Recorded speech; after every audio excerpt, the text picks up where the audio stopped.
Il sindaco di Chioggia Mauro Armelau e il consigliere delegato al turismo Riccardo Griguolo hanno annunciato con entusiasmo 2 serate di divertimento e allegria targate Marco e Pippo, in seguito al grande successo dei video promozionali sulla città di Chioggia.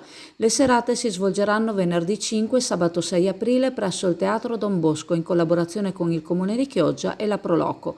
Il nuovo spettacolo dal titolo Avanti in Trio, ideato dal trio comico Marco e Pippo, promette di essere un viaggio divertente e coinvolgente attraverso il Veneto, raccontando le bellezze e le caratteristiche del territorio anche a chi non è veneto. L'uso della lingua veneta dialettale, caratteristico del trio, contribuisce a rendere unica la loro comicità, apprezzata da un vasto pubblico in tutta Italia.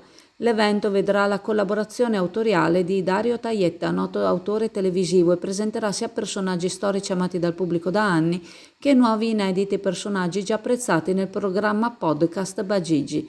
Marco e Pippo, autori ed interpreti dei loro show, hanno iniziato la loro avventura artistica nel 2005.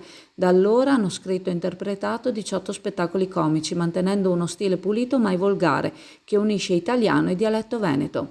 L'invito è rivolto a tutti a partecipare a questo spettacolo unico e divertente che si preannuncia come un'esperienza indimenticabile. Le 1001 notte di Elisa cambia l'esposizione e nell'occasione svuota tutto. Tutti gli articoli esposti, letti, materassi, guanciali e poltrone relax che trovi esposti in negozio, li trovi a prezzi da favola. Le 1001 notte di Elisa, riposi bene e risparmi, Viale Mediterraneo, Sottomarina di Chioggia, Venezia.